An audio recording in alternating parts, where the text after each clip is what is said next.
Pero anong chance, Sen? Kung yung ano yan, yung para ho ay maalis yung 12% VAT na yan. Kailangan nga lang, umpisahan na naming dinggin.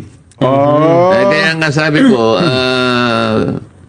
pakikausapin na ninyo ako si Senator Pia na i-organize na yan. Opo. At kung halimbawa hindi naman niya matutukan, pinapayagan naman sa procedure ng Senate, mag-create na lang ng subcommittee. Ako na lang ang didinig sa sarili kong panukalang Yun, batas. tama. So, ipatatawag ko lahat kung sino yung kukontra. Yan. Yung mga hindi ko kontra, hindi ko na patatawag eh. Kung siyempre. sino man ang gustong kumontra sa panukalang batas na ito, inaanyayahan ko lahat. Healthy discussion, di ba? Magtagisan ng kaalaman. Siyempre, lahat ng pupunta ron, siguradong DOF. Siyempre, Department of Finance. Oo.